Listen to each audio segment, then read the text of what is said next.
Assalamualaikum warahmatullahi wabarakatuh. Selamat pagi. Halo adik-adik semua, khususnya untuk kelas 11 SMA ya. Pada kesempatan ini kita akan membahas mengenai materi titik berat ya, atau materi kesetimbangan bagian terakhir, yaitu tentang pusat massa dan titik berat ya. Ayo kita mulai saja supaya waktu kita bisa dimaksimalkan ya. Baik. Ya, kita mulai dengan pengertian dari konsep pusat massa dan titik berat ya. Pusat massa benda adalah titik yang menunjukkan letak kestabilan benda. Karena itu, maka letak pusat massa suatu benda itu menentukan kestabilan atau kesetimbangan benda tersebut ya, gitu. Nah, kita coba ini dulu. Nah, jika dari titik pusat massa benda ditarik garis lurus ke bawah, nah seperti ini, dan itu tepat letak di alasnya, maka benda dikatakan stabil. Tapi apabila benda itu ditarik garis ke bawah, kemudian ada di ujung ya, atau di ujung alas, maka benda itu labil. Artinya sebentar lagi akan jatuh begitu. Nah, sehingga apabila garis berat tadi gitu ya, garis berat tadi atau garis pusat massa ditarik ke bawah itu melewati alasnya, berarti benda itu dalam keadaan jatuh. Terjatuh artinya dia berotasi ya, begitu. Nah, sehingga biasanya ya, dalam aplikasi teknologi, letak titik massa benda ini akan digeser ke bawah gitu. Untuk apa? Supaya ketika benda itu posisinya miring kanan, miring kiri, maka garisnya tetap ada di area alas, sehingga benda tidak akan jatuh ya. Nah, bayangkan kalau misalnya titik pusat massanya terletak di atas, maka miring sedikit garisnya udah langsung keluar dari alas ya. Tapi kalau dia misalnya ada di sini ya, maka dia akan area alasnya itu dia ada di area alas lebih luas, dan itu akan membuat benda lebih stabil. Misalnya nih, misal sebuah bus itu kan bagian atasnya itu kosong, bagian bawahnya banyak berisi mesin dan penumpang, sehingga titik berat akan bergeser ke bawah, sehingga ketika bis itu miring untuk beberapa derajat, bahkan cukup drastis, itu tidak langsung jatuh, tidak langsung terbalik begitu, tetapi bis masih bisa tetap stabil. Begitu pula untuk misalnya kapal laut misalnya, kapal laut bagian atasnya kosong tapi bagian bawahnya padat, sehingga ketika kapal itu oleng ke kanan ke kiri, tetap dia kembali ke tengah karena kestabilannya itu titik pusat massanya terletak di bawah, dan garisnya ketika ditarik itu selalu masih ada di area alas gitu ya. Nah, itu ada pusat massa. Nih contohnya lagi ya, seperti ini. Misalnya kita punya benda berupa tabung ya. Nah, silinder yang kelebarannya itu kurang besar tetapi tingginya lebih besar gitu. Ketika dia oleng gitu ya, nah jarak perubahan titik pusat massanya itu pendek. Artinya tabung ini akan mudah jatuh kalau dia didorong sedikit ke samping. Tapi tabung yang alasnya lebih lebar, itu perpindahan pusat massanya itu yang harus dia tempuh kalau dia oleng itu panjang, lebih tinggi, itu lebih sulit. Apalagi benda yang berupa kerucut, karena titik pusat massanya lebih ke bawah, hampir mendekati alas. Maka kalau dia oleng itu, dia harus menempuh tinggi ya, perubahan titik pusat massa yang begitu tinggi, dan itu lebih sulit ya. Nah, itu secara fisisnya. Nah, secara logisnya kita bisa juga membayangkan kan begitu. Kalau benda berbentuk lucut ini kan itu lebih berat ke bawah, sulit untuk jatuh, sulit untuk dijatuhkan, sulit untuk digulingkan. Beda dengan benda yang panjang begitu ya, ke atas, itu seperti pensil misalnya. Itu kan lebih mudah. Kalau didorong sedikit lebih mudah jatuh. Nah, itu adalah letak titik pusat massa. Jadi itu adalah letak titik kesetimbangan dari benda. Nah, contoh lain misalnya, seorang yang sedang melakukan sirkus, apabila dia akan berjalan melewati suatu tali ya, ada adegan seperti itu, maka biasanya untuk menambah kestabilan, seorang aktivis sirkus ini, ya, pelaku sirkus ini atau ahli sirkus ini, dia biasanya menggunakan tongkat, dan tongkatnya itu bukan tongkat yang kaku tapi tongkat yang lentur gitu. Sehingga ketika ditahan, ketika dipegang, tongkat itu terjatuh ke bawah. Nah, ini akan membuat titik beratnya itu akan bergeser ke bawah gitu ya, karena ada pertambahan massa. Nah, bergeser ke bawah karena tongkatnya itu kan ini terjatuh ke bawah, sehingga titik pusat massa yang asal di tengah-tengah badannya itu jadi turun ke bawah, dan ini akan membuat dia lebih stabil. Ditambah lagi ketika dia akan oleh ke kiri, tongkatnya digeser ke kanan. Dia akan oleh kanan, geser ke kiri, sehingga dia tetap menjaga titik kestabilan atau titik pusat torsinya tetap ada di tengah-tengah. Nah, gitu ya. Oke, baik. Sekarang titik berat. Apa itu titik berat? Titik berat itu adalah titik tangkap gaya berat. Ya, gaya berat yaitu gaya yang dipengaruhi oleh gravitasi, ya. Nah, jika suatu massa, jika suatu benda terdistribusi secara merata atau homogen dan simetris, maka titik beratnya tentunya akan ada di tengah-tengah. Ya, begitu kalau untuk suatu benda. Nah, kecuali benda itu tidak simetris, tentunya akan berada lebih mendekati bagian yang lebih banyak massanya, gitu ya. Oke, nah sekarang bagaimana kalau gabungan beberapa massa? Nah, maka apabila gabungan beberapa massa, maka kita harus hitung letak titik beratnya berdasarkan letak titik berat setiap benda yang tersusun itu. Contoh misalnya, kalau bendanya berupa titik, ya, maka kita harus mencari dulu koordinat setiap titik itu. Koordinat itu berarti terdiri dari X dan Y, ya begitu. Maka kita cari X-nya, X untuk benda pertama, Y untuk benda pertama, koordinat untuk benda kedua, koordinat untuk benda ketiga. Kemudian untuk mencari koordinat sistemnya, X untuk sumbu X-nya X0, maka X dikali M, X dikali M dan seterusnya, dibagi dengan jumlah massanya. Begitu pula untuk Y-nya. Nah, ini akan mendapatkan koordinat kartesius untuk sistem tersebut. Ini pun sama untuk benda yang berupa batang misalnya. Berarti yang dibutuhkan adalah koordinat tengah-tengah setiap batang dan juga panjang batang. Nih, ya. Jadi butuh panjang batang, kemudian koordinat X dan Y-nya. Untuk batang pertama misalnya, kita membutuhkan panjang batang, kemudian koordinat tengah-tengah batang tersebut. Koordinat tengah-tengah adalah X1 Y1 untuk benda 1, X2 Y2 untuk benda kedua, X3 Y3 untuk benda 3, dan seterusnya. Begitu pula untuk benda berupa bidang, sama gitu ya. Kita membutuhkan koordinat titik tengahnya dulu atau koordinat pusat massanya. Kalau bidangnya itu adalah bidang simetris berarti titik tengah, kalau tidak simetris berarti titik pusat massa yang kita hitung berdasarkan rumus yang ada atau rumus yang sudah diberikan, ya begitu. Dan juga luas bidangnya, gitu ya.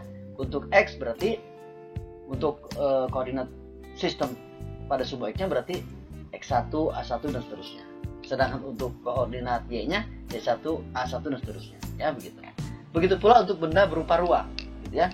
Maka selain volume yang kita butuhkan, volume setiap benda yang tersusun, ya, juga koordinat titik berat dari setiap bendanya. Benda 1, maka koordinat X1 Y1-nya. Cari dulu X2 Y2 dan seterusnya, ya. Oke, ini adalah teorinya atau rumus dasarnya untuk mendapatkan koordinat sistem, titik berat sistem. Nah, sekarang kita akan terapkan langsung kepada bendanya supaya lebih jelas, gitu ya. Oke.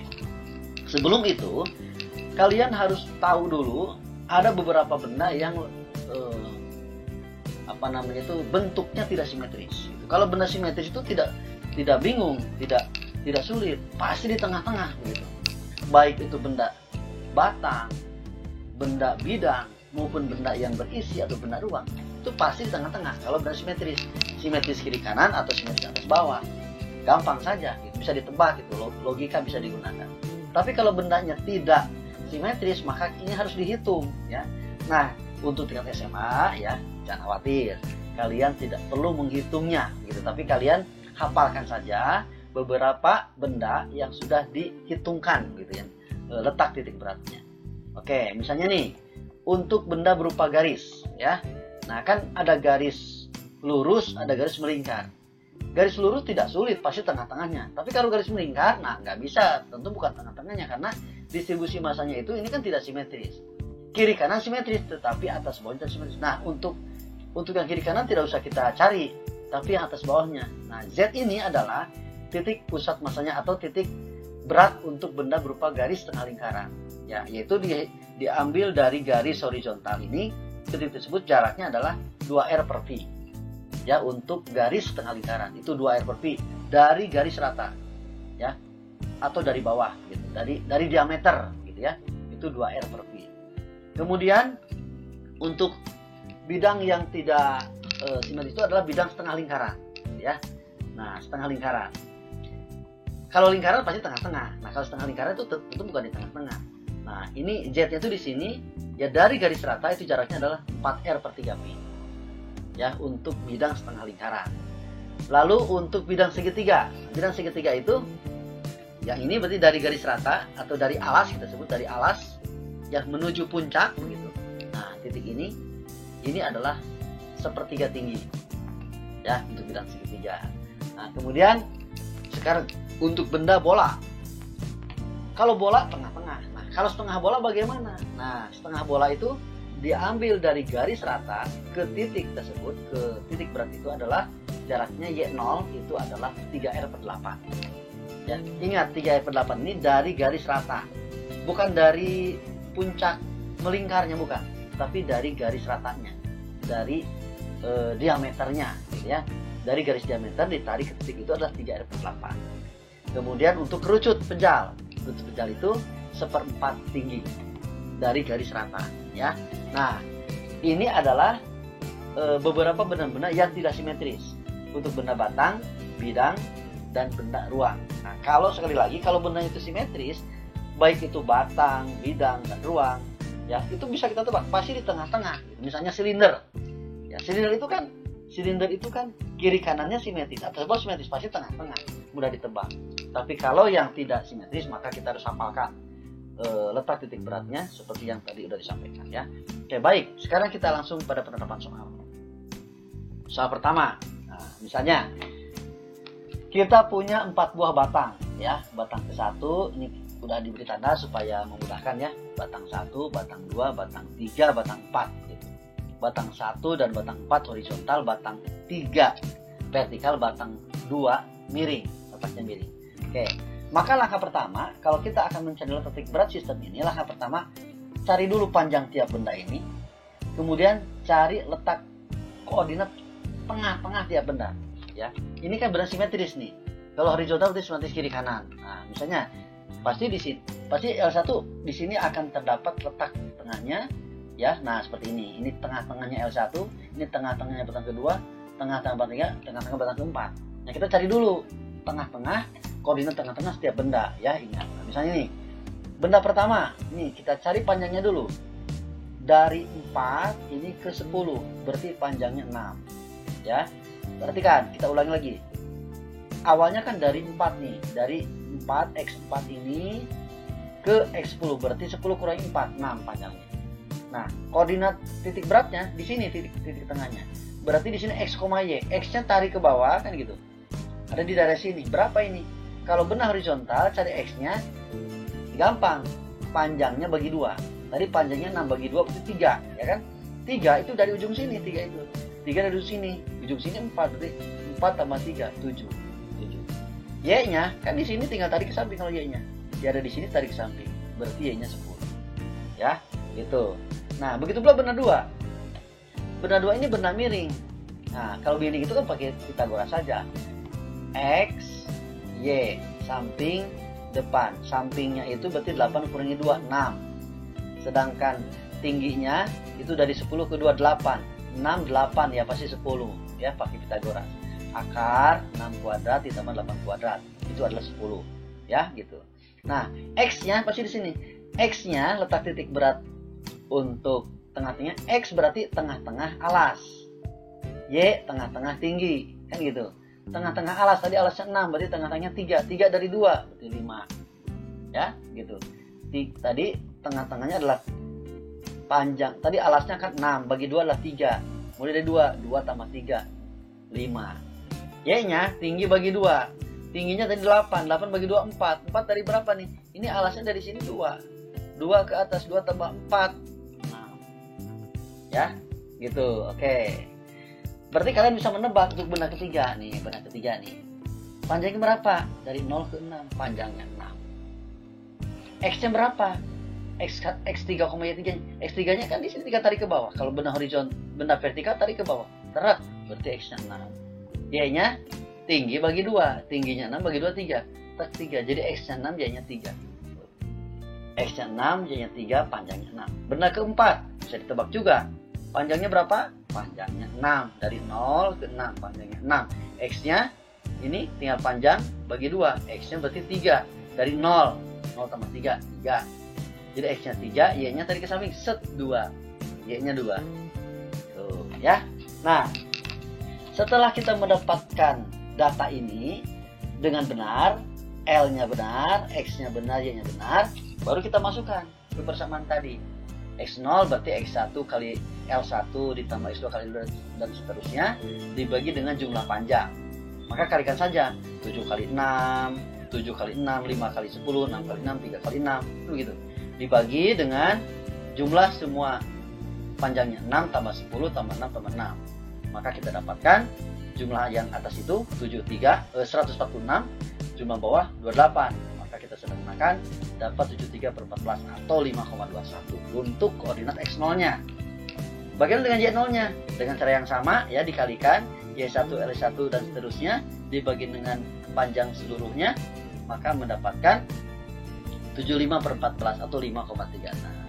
Maka dengan demikian untuk sistem ini koordinat sistemnya adalah koordinat titik beratnya adalah 5,21, 5,36. Oke, soal yang kedua. Sekarang yang bentuknya ada setengah lingkarannya ya. Oke. Nih. Ada batang setengah lingkaran yang besar dengan jari-jari 2R. Nah, dari sini kan 2R, berarti diameter 4R maka jarinya 2R. Ditarik ke atasnya 2R, ke kanan ke kiri 2R. Di dalamnya itu atau di bawahnya ada dua lagi batang setengah lingkaran yang kecil. Berjari-jari masing-masing R ya. Ini kan RR, 2R berarti jarinya R, jari-jarinya R. Oke, nah digabung, mungkin ini diikat atau dilas sebagaimana, dimana letak vibrasi sistemnya. Sama seperti tadi, kita mulai dengan identifikasi berapa panjang setiap batang ini. Berarti kan kalau L1 berarti kan keliling lingkaran. Keliling lingkaran kan 2 PR, ya kan? 2 PR. Sedangkan ini setengah lingkaran berarti setengah kali 2 PR. Tapi R-nya kan 2R. Berarti Pi R kan itu asalnya. Pi kali jari-jari berarti Pi dikali jari-jarinya 2R, jadi Pi kali 2R. Gitu. Di sini kan menggunakan lambang yang sama ya gitu. Kalau yang besar itu jari-jarinya 2R, yang kecil jari-jarinya 1R. Jadi untuk keliling lingkaran yang besar ini, keliling setengah lingkaran besar itu adalah PR ya. Kan rumus dasarnya keliling itu kan 2 PR, kalau setengahnya berarti PR. Nah, PR R-nya 2R, jadi Pi kali 2R atau 2 PR nanti ujungnya ya. Untuk X1-nya ini kan kiri kanannya simetris, maka X-nya bisa ditebak, pasti X-nya tengah-tengah alas, tengah-tengah diameter, berarti dia ada di sini, 2R. Nah, yang harus kita perhatikanlah Y1-nya. Kan dia Y-nya tidak di sini, Y-nya kan sedikit ke atas. Ingat rumus yang tadi. Ya, itu rumusnya adalah 2R per Pi. 2 kali jari-jari per Pi, 2 kali jari-jari per Pi, jari-jarinya 2R. Jadi 2 kali 2R per Pi, berarti 4R per Pi. Ya, nah gitu. Sekarang benda yang kedua, nih setengah lingkaran kedua, PR, kan? PR saja ini karena jari-jarinya 1R, jadi PR. X2-nya pasti di sini nih, tengah-tengah dari diameternya R, maka Y-nya 2R per Pi, 2R, 2 kali jari-jari per Pi, kan? Nah, sama juga dengan benda ketiga. Benda ketiga ini ya panjangnya setengah kelilingnya adalah PR, tapi letak S-nya di sini di tengah-tengah 3R. Nah, sedangkan ke atasnya sama 2R per Pi. Nah, dengan demikian adik-adik ya, untuk koordinat X0-nya ini bisa kita tebak, ada di simetris kiri kanan, bisa kita tebak pasti di tengah-tengah di sini 2R gitu ya. Ini kan 2R, kemudian ini R, 3R. Nanti kalau dihitung menggunakan rumus yang ini ya, bakal menghasilkan 2R. Tapi biar enak tebak saja gitu, biar gampang nih. X0-nya 2R, tinggal kita cari Y-nya. Nah ya, maka Y-nya kita masukkan. Ini adalah Y1 dikali A1 dikali L1. Y2 dikali L2. Y3 kali L3. Dijumlahkan menghasilkan 12 R per Pi. Disederhanakan maka mendapatkan 3 R per Pi. Nah gitu ya.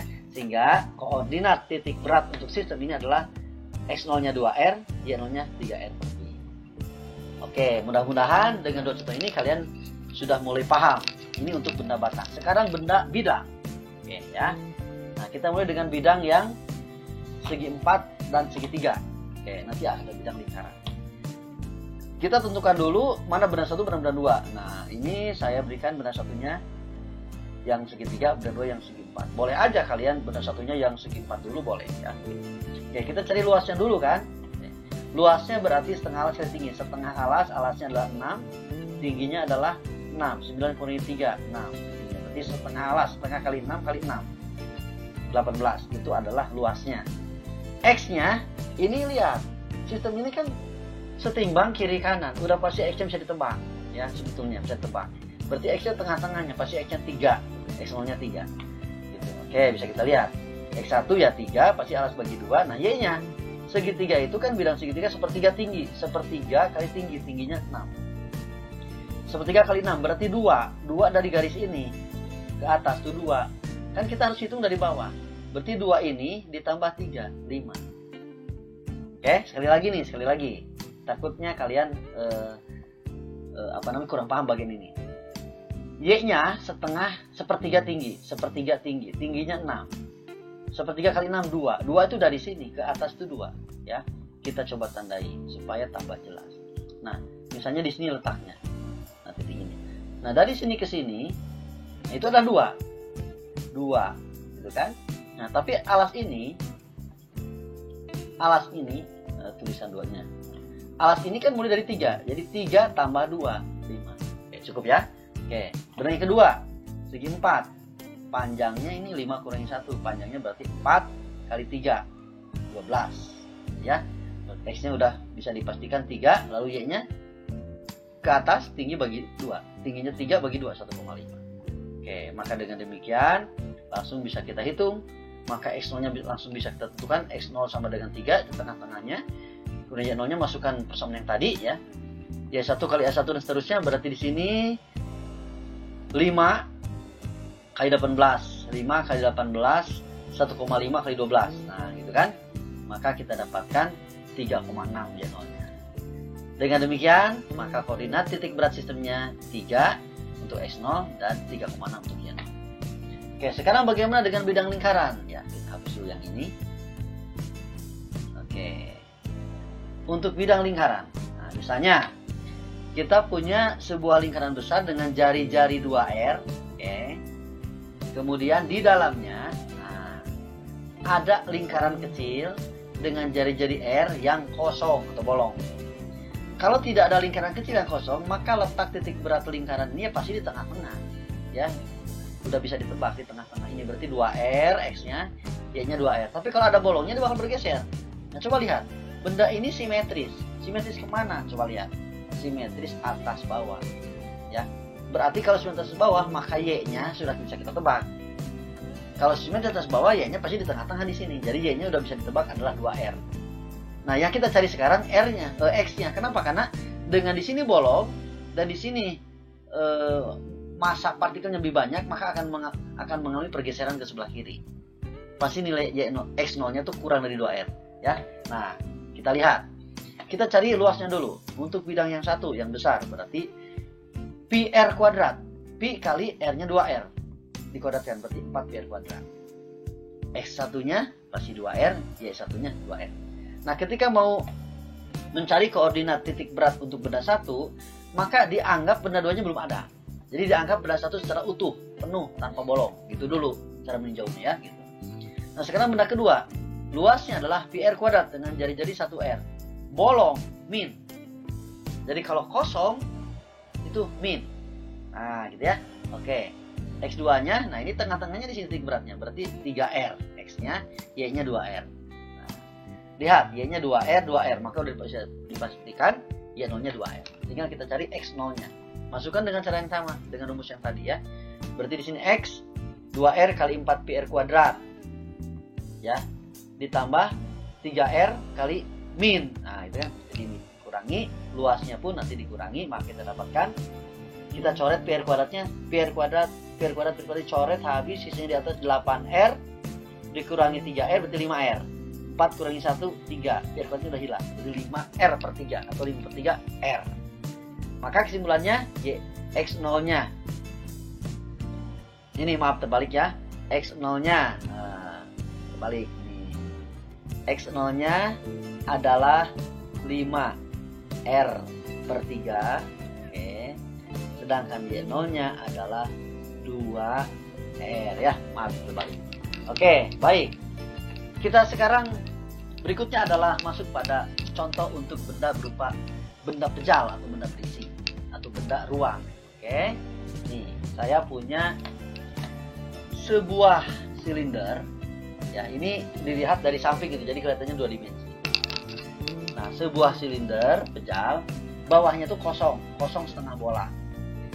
Lalu di atas silinder dipasang lagi setengah bola yang pejal, tapi dia tuh terbuka ke atas. Ya, terbuka ke atas. Nah, pernah ada yang bertanya, kenapa ini bidang tapi kok yang dilihat X dan Y? Nah, ini alasannya adalah karena Z-nya itu adalah masuk ke bidang. Jadi Z-nya nggak kelihatan, gitu ya. Z-nya nggak kelihatan. Dan benda-bendanya disusun secara simetris, secara tegak, gitu. Bendanya disusun secara tegak. Jadi tidak, misalnya benda disusun agak miring ke samping, enggak. Kalau begitu ya kita membutuhkan Z. Tapi kita supaya Z-nya tidak diperhitungkan, maka bendanya disusun secara tegak, ya. Jadi cukup kita menghitung X dan Y-nya saja. Oke. Nah, jika demikian kita benda, maka kita harus tinjau benda ini seolah-olah seperti 3 benda. Ya, benda 1 benda yang setengah bola pejal kosong, setengah bola kosong. Benda 2 adalah silinder utuh, gitu ya, tinjau. Benda 2 silinder utuh. Benda 3 setengah bola pejal yang terbuka ke atas. Oke, jadi yang pertama kita butuh volumenya dulu, ya. Oke. Volume benda 1 setengah bola, kan satu bola itu volumenya 4/3 PR pangkat 3, ya. 4/3 PR pangkat 3 itu adalah rumus sebuah bola. Nah, kalau dia setengah maka kali setengah, makanya jadi 2/3. 2/3 PR pangkat 3. Bolanya kosong, min. Oke ya, udah mulai mengerti.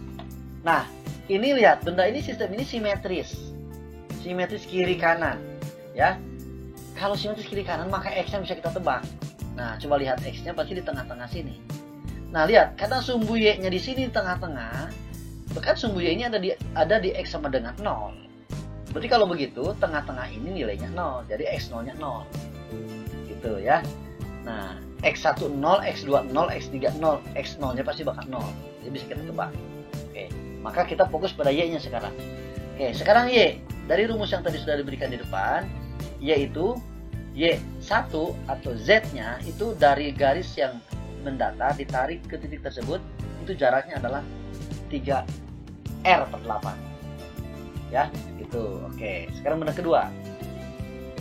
Volumenya silinder luas alas kali tinggi luas alasnya lingkaran. PR kuadrat kali 2R.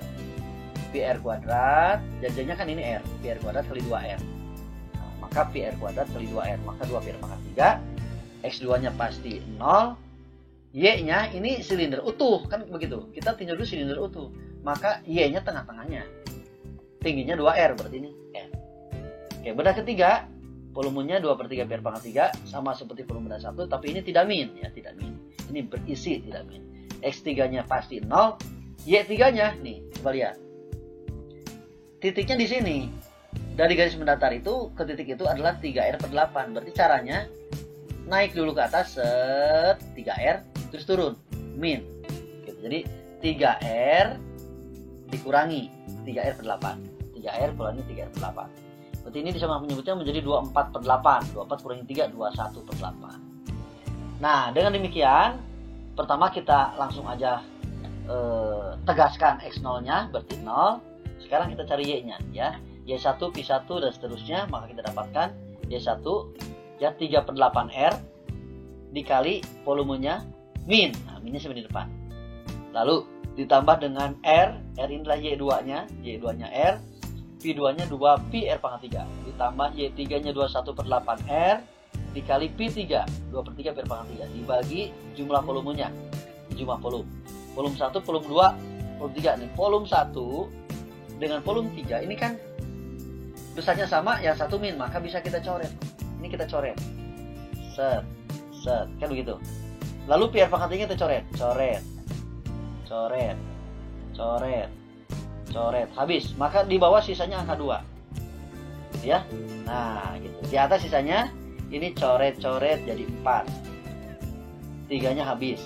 Berarti 1/4. Nah, gitu kan, R per 4. Ya ini sisanya 2R. 2R yang sisanya coret-coret. Berarti 7. 2 sama 8 coret ini menjadi 4. Jadi 4/7. 7/4. Ya. 7/4. Nah, ini 7/4. Di bawahnya sisa angka 2 per 2 kan gitu. Semakan menyebutnya berarti ini 8/4 ya kan, ini jadi 8/4. Berarti 8 tambah 7 15. 15 kurangi 1 14. 14/4 bagi 2. Coret-coret jadi 7. 7/4 R. Maka dengan demikian titik berat sistem ini adalah X0-nya 0, Y0-nya 7R per 4. Oke. Benda kedua, volume ya. Susunan kedua. Oke, susunan sekarang begini. Berarti ini sebuah silinder yang di bagian atasnya ada setengah bola kosong. Lalu di atasnya ditutup dengan sebuah silinder setengah bola pejal lagi yang menghadap ke bawah ya. Gitu. Nih. Itu sebenarnya 2 benda. Nah, tapi kita harus meninjau ini sebagai 3 benda. Ya, seolah-olah 3 benda. Benda 1, sebuah silinder yang utuh, tidak ada bolongnya. Benda 2, sebuah bola pejal yang kosong. Gitu ya, menghadap ke atas. Benda ketiga, sebuah bola pejal yang berisi menghadap ke bawah. Jadi harus begitu cara meninjaunya. Jangan langsung 2 benda ya. Oke, kita cari volumenya dulu. Volume benda 1 sudah tahu ya, dari soal nomor 5 tadi, 2PR pangkat 3. Ini juga simetris kiri kanan, berarti X-nya sudah bisa kita tebak. X-nya adalah 0, X0-nya kan. X1 0, X2 0, X3 0, X0-nya 0, udah bisa kita pastikan. Y1, ingat silinder utuh, tinggi 2R, tinggal bagi 2, berarti Y1-nya R. Oke, benda kedua, sudah bisa ditebak, ya, dari informasi soal yang pertama tadi juga udah dapat, 2/3 PR pangkat 3, min, karena dia kosong. X0-nya 0, Y2-nya, nah, lihat, ini titiknya nih di sini. Titiknya di sini, dari garis mendatar ke titik itu jaraknya 3R/8. Maka kita ingin tahu dari sini ke sini. Ya. Nah, kita ingin tahu yang warna apa nih? Warna biru. Nah, kita harus cari tahu dari sini ke sini. Berarti kan naik dulu ke atas 2R lalu turun, dikurangi gitu. Jadi 2R dikurangi 3R/8. Hasilnya 13/8. Dari mana nih? Ini disamakan menyebutnya 16/8. 16 kurangi 3, 13. Benda ketiga, volumenya 2/3 PR pangkat 3, ya, X0-nya 0, X3-nya 0, Y3-nya. Nah, titik ini dari garis horizontal naik, gitu kan? Nah, berarti dari sini aja tariknya set ke sini 2R tambah, gitu. Jadi 2R ke sini tambah. Jangan naik dulu ke atas, jadi 3R dikurangi. Bagian ini kan kita nggak tahu bagian ini, kan gitu. Harus cari tahu dulu, jadi double gitu, boleh aja gitu, tapi kalian harus, jadi bakal nambah waktu. Mendingan langsung aja 2R ditambah yang ini 3R/8. 2R ditambah 3/8. Langsung dapat ini, maka sudah lengkap, langsung kita masukkan ya ke persamaan. Y0. X0-nya kita pastikan 0 0 0 berarti 0. Y0-nya dengan cara yang sama. Berarti Y1 itu R dikali P1. Ditambah ya, ditambah dulu ditambah Y2 13/8R, 13R/8 dikali volumenya min. Nah, minnya simpan di depan ya, gitu. Ditambah Y3 19R/8 dikali P3 per jumlah volume, kan? Nah, volume 2, volume 3 kan sama nih, kita coret. Coret, coret, habis. Lalu PR pangkat 3 kita coret. Coret, coret, coret, coret, habis. Maka ini tersisa 2R ya. Ini berarti coret, coret, ini 4. Tuh. Berarti di sini 13 per 3 kali 4 12. Oh, ya. Lalu yang ketiga, coret, coret, ini 4. Berarti 19 per 12. Oh, ya. bawahnya tersisa angka 2. Ini maaf, ini udah angka 2. Nah yang ini kan udah habis. Bawah tersisa angka 2 per 2. Maka ini kita jumlahkan, samakan penyebutnya jadi 12. Berarti berapa nih? 24 per 12 kan gitu. Nah jadi 2R ini 24 per 12 R gitu kan. Berarti 24 kurangi 13 itu 11 ya. 11 tambah 19 30 per 12 per 2, coret-coret ya. Ini jadi 15 per 12. Asalnya ini 15 per 12. Coret-coret lagi, coret-coret dibagi 3, 5 per 4. Nah gitu kan. Maka X 0-nya adalah 0, Y 0-nya 5R per 4. Baik adik-adik ya, demikian penjelasan tentang bagaimana penerapan titik berat untuk benda batang, benda bidang, dan benda volume. Kalian ulangi lagi video ini berkali-kali sampai benar-benar mengerti ya. Nah, supaya kalian pemahamannya sempurna. Demikian adik-adik, semoga kalian selalu sehat ya. Assalamualaikum warahmatullahi wabarakatuh.